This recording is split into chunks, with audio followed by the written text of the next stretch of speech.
It's so funny because we went in literally like 8 minutes before the polling sites closed, and it was taking him so long to fill it out because he had a different ballot. I thought he was writing a novel or that like he didn't know how to read because it was taking him so Dear long. Zoran. And I saw this one comment on TikTok and they were like, he's a Nepo baby. But this nepotism done right. And he's like using his privileges to help the world, you know? Like, What's your favorite kind of food? I love sushi. I noticed you didn't say Israeli food. Are you anti-Semitic? Thank you so much for coming back to this episode of Difficult Dish, where we are going to be talking about the generational opportunity we have as New Yorkers right now to vote Zoron Mandani into office. You may be asking, who's this Zoron fella? You know, all over my social media, brown-skinned fella. I'm going to tell you who he is. He is a Democratic socialist who is running for mayor of New York City, because here's the thing. This guy's around. He's coming to save us all. In this episode, we're going to be talking about all the reasons why we are inclined to vote for him, all the reasons that we like him, talking about just the voting process in New York City general, the ranking system, everything that you need to know to be convinced to vote in this New York City mayor. Even if you're in New York City or not, I feel like this election is very important because New York City is the biggest city in the entire country, and it can be really indicative into what translates into the rest of the country over the next couple years. So if any of this interests you, keep on listening. Welcome back to another episode of the world's best podcast in the world. Wow. Difficult Dish. That's a claim. Yeah, podcast about different South Asian narratives, hosted by my fellow co-host Mahua Khan and my fellow co-host Sweaty Boy Mashnoon. It's hot. What'd It's you call summer. yourself? Sweaty boy. Sweaty boy. I heard swag boy. Like both can. You know, you can mix and match those two. It's really hot out. We can't have the AC on when we record, so you know, I'm good. But you you have to be grateful. You have to be grateful because the past New York days, like, it has not been hot. It has been raining. Like, this is our first, like, consistent New York summer day. Okay. So, like, take what you like. Stop being so hateful. you want a duel right in the beginning of the pod? I'm on the summer of New York side. Okay. Are you? Get what you get, and you can't get. Is upset. the summer gonna make you go outside? Yeah. Why'd you lie to all of us like that? But if you aren't watching the video right now, I mean, why aren't you? But if you are, you will see that Mashoud and I, we are wearing some Labyrinth Ave gear. Yeah. We got the Bari shirt from 2023. Oh my god. And we got the Shanti shirt from 2024's collection. Damn, you should like. That's crazy. If like this one's from 2023, that's 24. Yeah. Do we got anything for like 20? Something for 2025 might be in the horizon. Oh my god. So, you know, we thought we could pay some homage to like the old best of the best. Yeah. The old favorites. Yeah, new one coming out. New coming out. Yeah, That's yeah. a Stay in teaser touch. I'll tell you guys. Stay in touch. Sooner than you think. Yeah. Sooner than you think, buddy. Yeah. Yeah, what's up? What's up? How are you? How you been? Onto Miami's. Yeah, you went to Miami. I got super, Orlando. I got super tan, super burnt. You know, like the joke people say, like, oh, brown people can't, da da da. Yeah. So not true. Yeah. I experienced like. But you proved me wrong too. I experienced my first sunburn ever. Yeah, I think you were the first ever brown person to experience. She was crazy, bro. I got dark, bro. My mom was in awe. But yeah, you know, I'm just out here now, brown skin. You know, ready to go. What's up? How you been? Brown skin boy. You know the girl song, like the Beyonce song? I don't. You're so uncultured sometimes. I'm like, uncultured. Actually, you're just oddly cultured. Okay. What are you you're into? You're not in like the TikTok wave and like I'm not. just cultured wave. Pop no, culture. we're on like two different. We've determined this. We're on different sides of TikTok. Yeah, and I'm on the better side. I don't think so. But anyways, guess what? We got this transplant to vote the other day, and you know, technically, you are from Long Island, okay? So let's just. I was born in New York City. Where was I born? Yeah, so we got this transplant to vote the other day, and it was such a transformational time because, like, it was your first time voting, bro. No, why are you putting? No, it was not. Go ahead, bro. Okay, but in this episode, we are going to be talking about the very important mayoral election. Mayoral. Mayoral. That's not how you say it. You sound like you're speaking Spanish. election that is coming up in New York. And you might think that this episode is specifically just for New Yorkers, because we do have a very big range of people all over the world listening.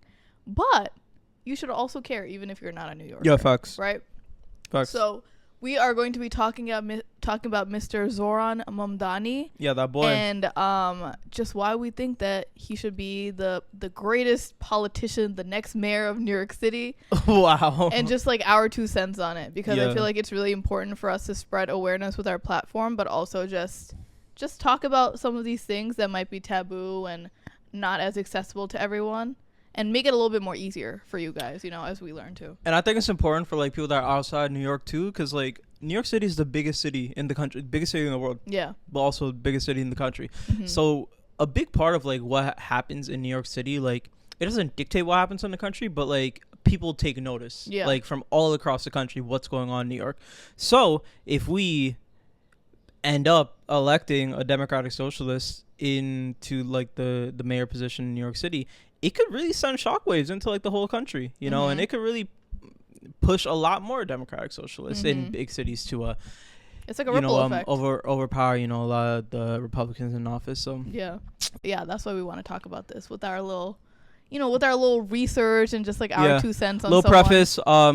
Not a politician, not a scientist, not not a professional, not educated in general. That's not true. That's not the truth. So we are speaking as regular kind of Gen Zers who like engage in politics. Want to know what's going on like our city and in our country, but obviously we're not extremely well versed. This is just a collection of things that we've taken notice through TikTok, through YouTube, watching reading stuff, watching the debate, just things that we've kind of collected, and we'll be talking on issues that are important to us. Mm-hmm.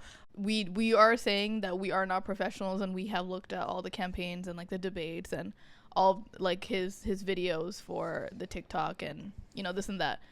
But on that note, we have also done our background research, because I feel like it's really important, especially before you do vote or support someone, to do your like due diligence, to do that research, because you can see something online and you feel like it's true and everyone's supporting them because it sounds like too good to be true, and then you actually do research, you learn about their background history, and it's like the complete opposite. And they're corrupt, right? So it's really important to not just like believe everything blindly. So this is going to be like our way of sharing some of the things that we learned. Facts. And hopefully learn a little thing or two. And we are posting this before Election Day, which is June 24th. Yeah. So maybe this will sway your decision if you are a New Yorker. Yeah. I think most people that look like us already like Zoron, but it's just like liking him enough to like leave the house and go vote. But I did see some brown people, they're like with Zoron, but their parents are with Cuomo, because that's what they're used to, and they're not sure how to have that conversation with their parents. That's also true. And also, even if you're not from New York,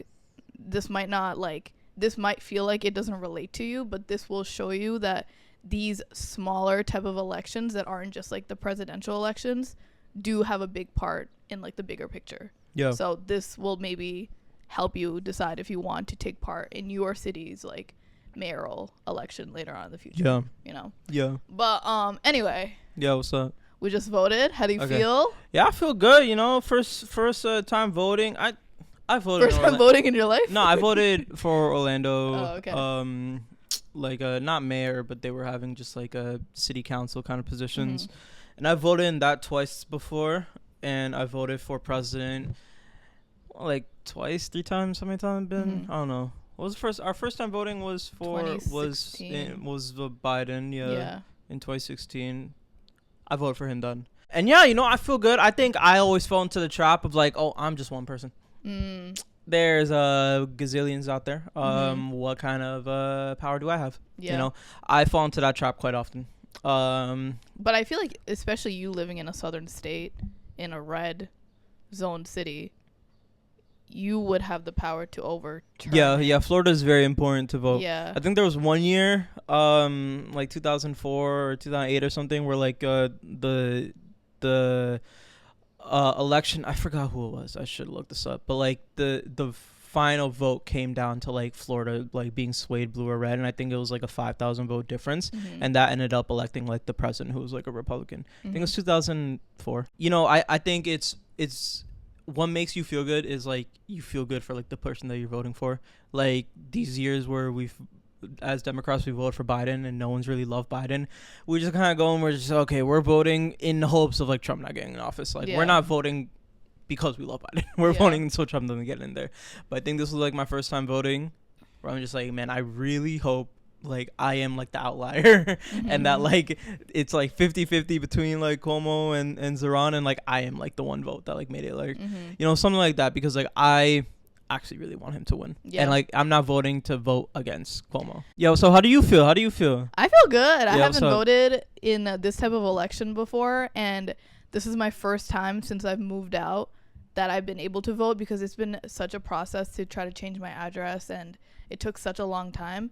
And something that I actually realized with you coming along with me and voting along with me is that instead of me just waiting for the system to update for my address to change, and like I kept calling different offices trying to figure it out, I could have just went into the polling site to see if they have my name in the system or if there's like another method to do it, instead of just assuming they never got my application. That's true. Things like that. That's true. But like you signed up for early voting, as did I, and like changed the address and everything, but you didn't think that it was in the system, and we went in and they helped you out, right? Yeah, they did. My name ended up not being in the system. Maybe it just didn't process yet, because I think it takes like 7 to 10 days or something to process. I registered recently and we voted pretty early, so I think if I went closer to like the actual day of the election on 24th, it probably would have showed up.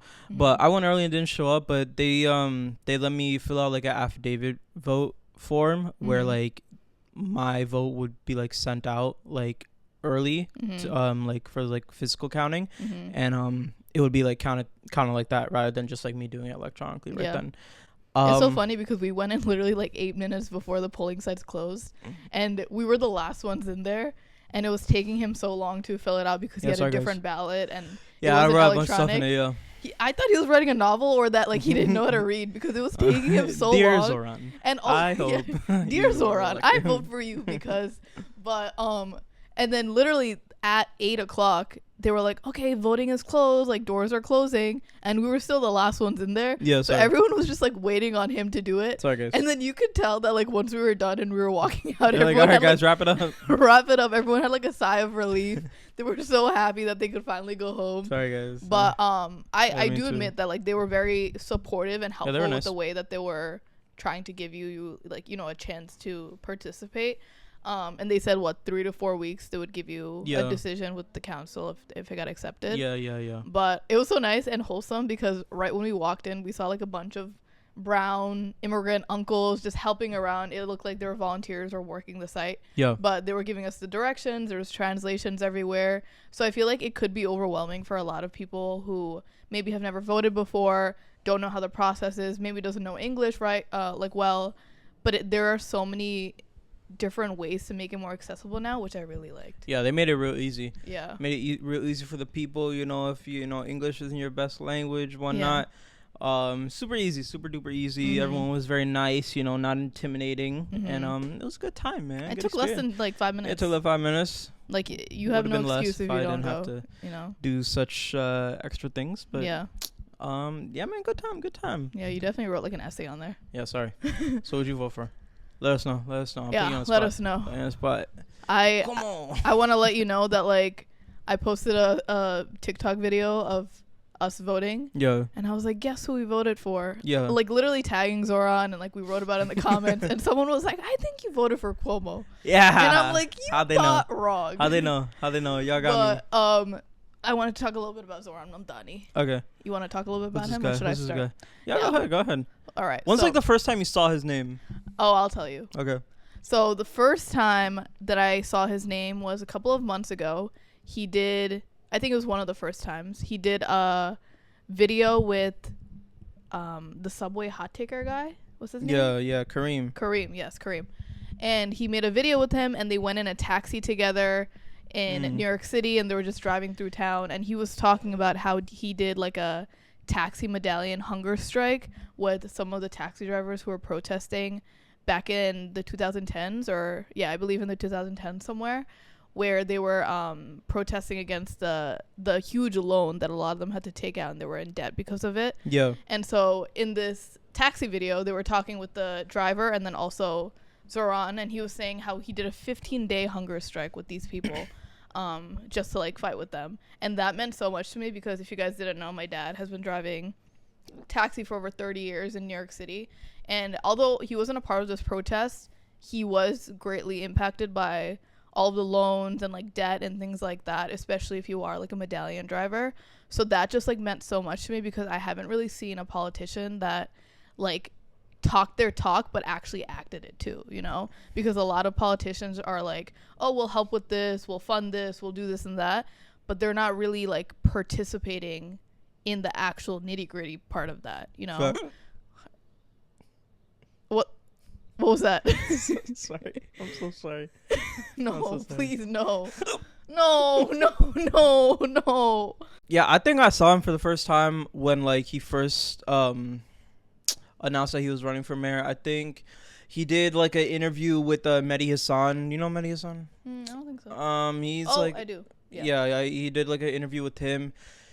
And I saw clips of it, and I was like, "Oh, brown guy running for mayor. That's cool. Mm-hmm. I hope he gets some traction." Mm-hmm. Little did I know what was gonna happen to him. I think when I like actually started catching on, there was this video that went viral where I forgot the specifics of it. I think it was him at some like congressional meeting, or maybe some like there was like some Israeli diplomat that was visiting New York City, something like that, and he was in the courthouse or like wherever the meeting was happening, and like he was standing with like Palestinian protesters and was like screaming at like these diplomats or congressmen, whoever it was, and was like, oh, like you guys are complicit of genocide, and it's like getting like held back by like security guards, and like it went really viral because like, you know, at first sight you would think that like it's just like some like a protester, like one of the like many protesters, but then you see it's like a guy in a suit, and it's like you see it's the guy that's like running for mayor.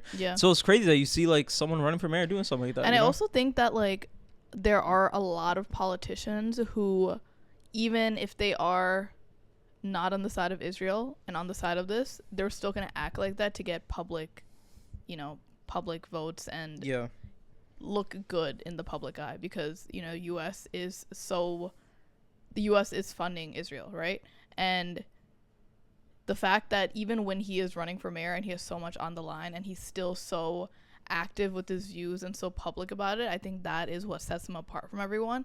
And also I think that there are, you know, brown people running and things like that now in 2025, and that's great, but we don't want to just vote for someone and have that fake representation if they don't actually care, right? Yeah, facts. So it's like, it's so good that we saw this brown person running for mayor, but I feel like now with how I critique other people and their views, I don't just get happy right away and I'm like, oh my God, positive representation just because they're brown. Like, you have to actually understand their views and what they're doing, you know? You know what's so funny? What? Like, I feel like Zoron Mandani is like, he's what we wanted like Vivek Ramaswamy to be. Yeah. You know, you remember Vivek Ramaswamy? Yeah. He was the brown guy that was running for president. Yeah.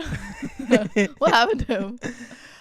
I mean, he didn't win, and then he worked with Elon Musk for like the Department of Government Efficiency, the Doge project, with Congress. But I think he got kicked out of that, and now he's like running for governor of Ohio, I think. Nice. But it was so funny. Like, I remember when like they announced that like, oh, Vivek, this Indian guy, he's running for president. I was like, yes, cool. And then you listen to him speak and like what he represents. I'm like, no, come on, come on. Close. Like, he's like so educated, so well spoken, so likable, but such odd views. What did he say again?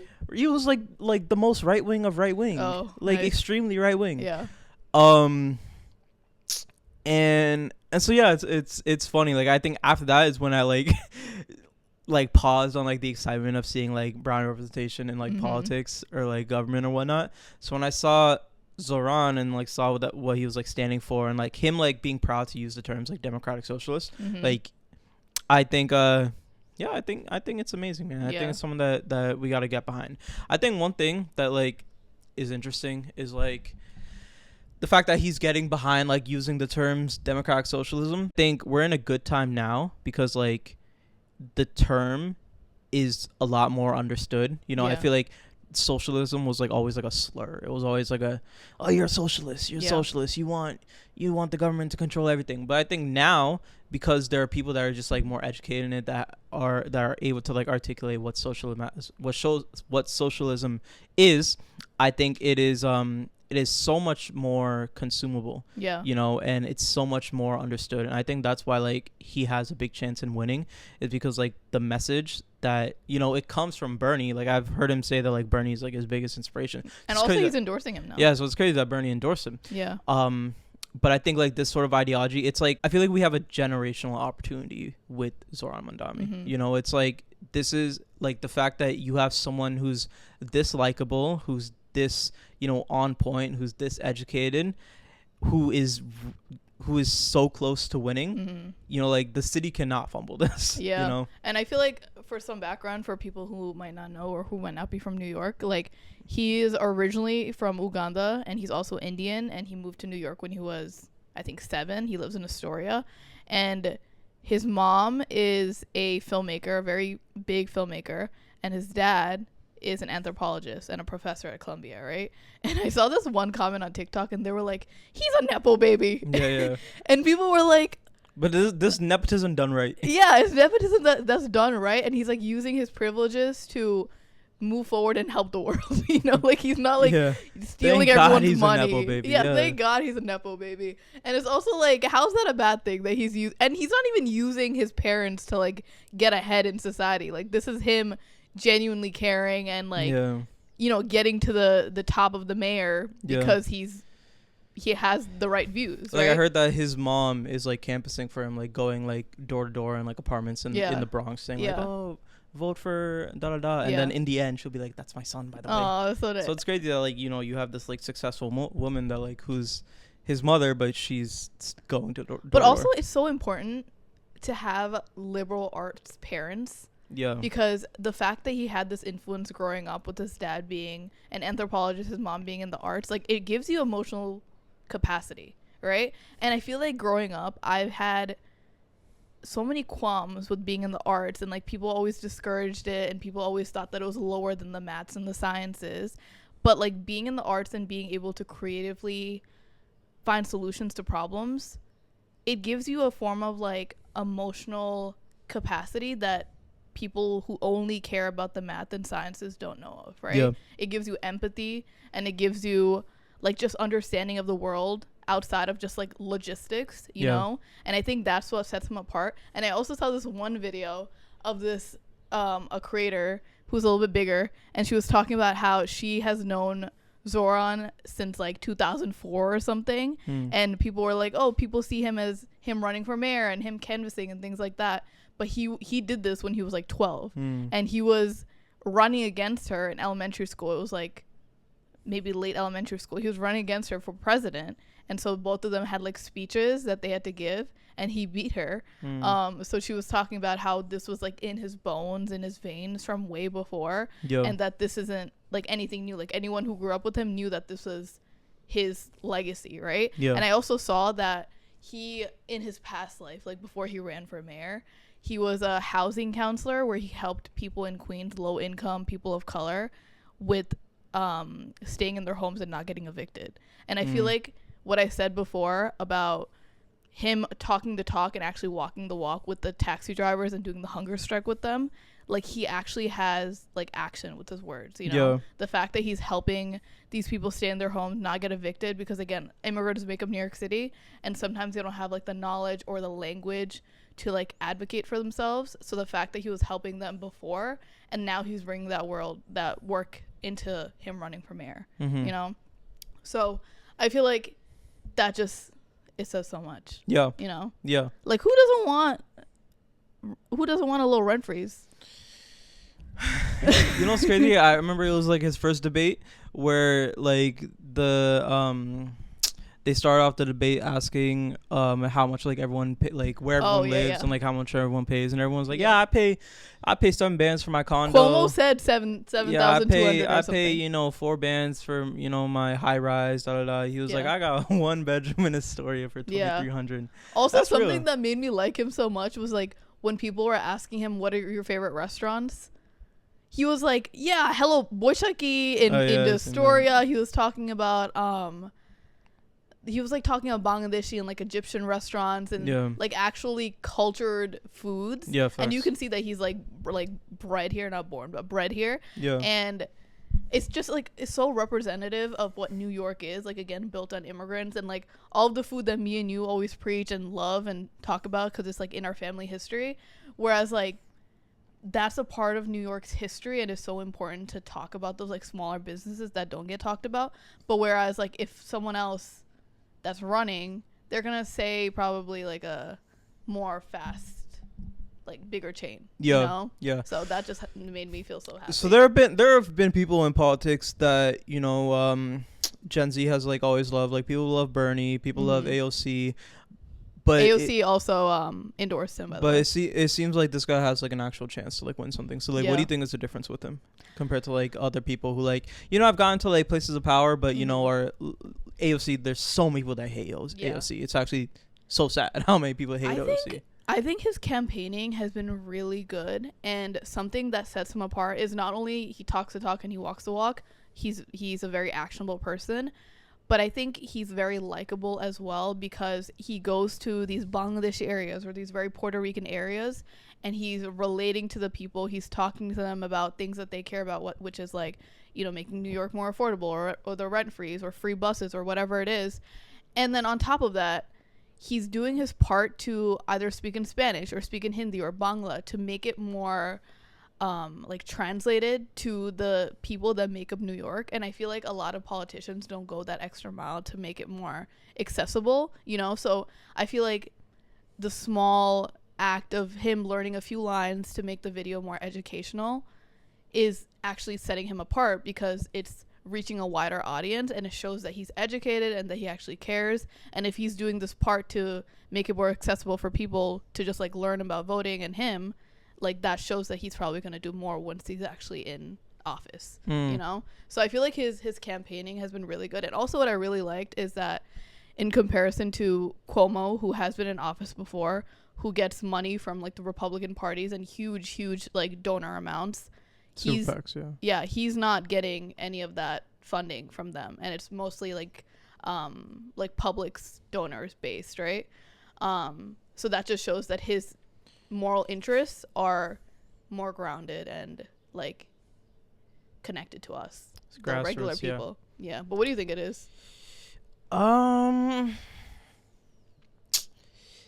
think it's just like right place, right time, right person type of thing. Like I said before, like I don't think people were ready for Bernie. I don't think people were ready for AOC, but I think like people are ready. Like this is like a new wave, and I think it is like the time. Like Trump was reelected. There's still so many people that hate Trump. We've been in like this like right wing conservative kind of like push over like the last couple of years, like the manosphere and all these things going on like social media, and like it's swayed things over to the right. And I think one thing is like when you think about the Democratic Party, and like he's not running for president or anything, but like when you think about Democrats over the last couple of years, because we've just had Biden for the last 8 years, the Democratic Party has just pretty much like crumbled. Like no one's proud to be a Democrat anymore. You know, like no one's proud to like say like they're a liberal. Like people have like liberal thinking and like liberal ideology and like have liberal views on like many issues, but like no one's proud to call themselves like a Democrat or liberal anymore. Especially the socialists, you know. But you look on the other side, like people love, like Republicans love saying they're conservative, love saying they're traditional, love saying da. And I think a big reason why is because we've just had no one to get behind. You know? Did you know he's a rapper in his past life? Yeah, of course, Mr. Cardamom. Yeah, Mr. Cardamom. Shout out that boy. Yeah, a little Ugandan Indian rapper. But yeah, you know, like I hope things. I hope things go well for him. I hope things go in his favor. Yeah. And I think they will. I think this is the most excited people have ever been to vote. Yeah. Nobody has been excited to vote for a president in a long time, especially people our age. We couldn't vote for Obama. You know, that was the only person that we would have been excited for. No one was excited to vote for Biden. I think this is like literally the very first time anyone's ever been excited to vote. And I think it's gonna show, you know, and I'm like very hopeful that he's gonna win. Yeah, it's actually really crazy. And he's actually ahead of Cuomo right now, which is so hard to do considering Cuomo has been in office before. People know his name, people know that he's been in office, people know that he's corrupt as well, but since he's like a familiar face and he has so much funding from the Republican Party, it's like bound that he's ahead of everything, but you know, closer to the election day and like on the day of election is when all of like the fucking the boomers and all of the Gen X, like all of the 80-year-olds are gonna come out the house to vote for. So you never know, but regardless of who wins, obviously you want to win. It's just a crazy time, you know. And like I really think it's just like right place, right time, right person, you know. And like it's a generational opportunity that we have putting this guy in office. So I loved the video that he made speaking in Hindi to translate to a lot of the Indian people who might not know English or that's their second language or whatever it is. He made a video talking about how important this election is and why everyone should vote for him. And then also he broke down the concept of rankings, right? Yeah. So this is actually something that I didn't know or even know how to put into words, but he did it so beautifully where not only did I understand it, but obviously the older generation who speak Hindi, they can understand it. So basically he compared the ranking to cha. So like if you guys didn't know, when you do fill out the ballot, you can rank 5 different mayors and then the rest of the people that you're voting for the other categories. So we do not want to rank Cuomo at all, right? So when you are choosing whoever you want for mayor, you choose him as number 1 or him or her, whoever, as number 1. And then you get to choose your second choice, your third choice, fourth choice, and fifth choice, right? So as they start collecting the votes and as they start, you know, getting closer to the actual voting day and announcing who won the election, they rank the number of votes that each person got. And for example, if the 5th person that you voted for in the ranking got the least amount of votes, they get out of the, you know, the lineup for who's next in line, right? Yeah. So then the first person who gets the most amount of votes, they are the mayor. And so I thought the way that he explained it was so important because it's like, yeah, the main person that you vote for is super important, but also the second, third, fourth, fifth person is as well, right? Yeah. So just because you know the name Cuomo and he's more popular, that doesn't mean that you have to put him in the ranking because he shouldn't be second choice, third choice, or fourth choice, fifth choice at all because we don't want him to win, right? And then also I saw Bengalis of New York posted something similar for Bangla speakers, and they compared the ranking system to mishti, which are sweets, and I thought that they explained it really well. But I think it's really important for like accessibility and these type of conversations to be more well known for people who make up New York, you know. And it's not just in English and just like very hardcore English jargon, and it's just more accessible. If we are talking about accessibility and affordability in New York. Oh my god. Yeah. You just tied that all together. Yeah. Your thoughts? Yeah, no thoughts. Vote Zoron. It's that time, yo. It's that time, you know. We you know, this guy's in office. We don't want things to go the way that he wants, you know. So at least if we get a little control over the city, you know, we should do whatever we can to, you know, put this guy in power. A lot of people talk about he's not experienced enough. He's not Mayor may not be true, you know. We can't say that he is experienced enough because he hasn't had any sort of a government job before. Yeah. But it's time for like, you know, some change.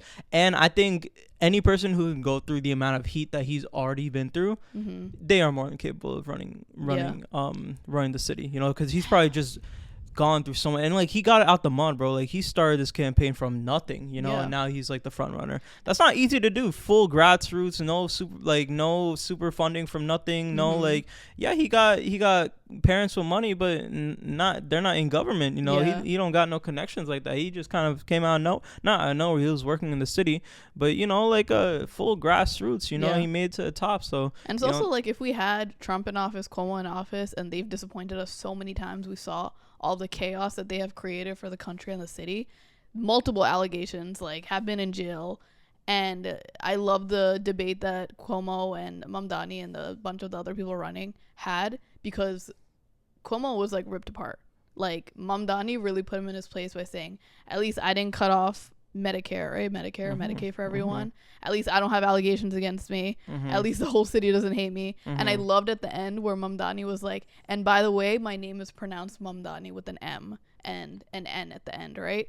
Because I feel like a lot of children of immigrants can feel the disrespect of people mispronouncing names and them feeling like they have a higher power over you because they're white or they have like a more white American name. So the fact that he corrected him and stood his ground and had all of these factual points, it was so important. I love that speech. Yeah, facts. Yeah. Facts. Yeah. But yeah, we are for Zoron here. We will always use our platform to educate and spread awareness and stand on what we believe in. Facts. This was a good one. What's your favorite kind of food?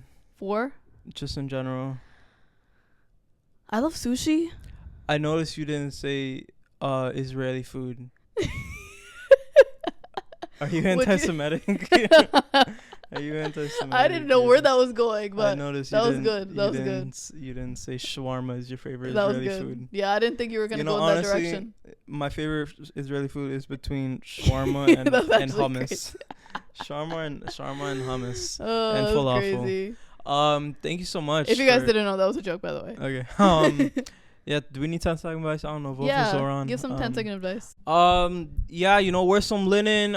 It's summertime. Wear some nice breathable fabrics. Rumor is that you're wearing linen right now. I'm wearing linen right now. And the new Labyrinth Ave collection features some linen. It does have a lot of linen. And your 10-second advice is to buy Labyrinth Ave collection so she can be happy. And you too. Yeah. My 10-second piece of advice is journal now and today, even if you feel like you don't want to, and just dump your thoughts. Yeah, do a little dump. And express your gratitude. Do a little dumper. Yeah. But our Bangla word of the day, as we mentioned before, is mishti. Which is sweet in Bangla. And vote for Zoron. Yeah, we love you guys so much. Follow us on Instagram. It's @difficultish. Our TikTok @difficultish podcast. Yo. At Mushul Munir, at Mahua Khan. Yo. We love you guys so much, and we'll see you next week after the voting. See.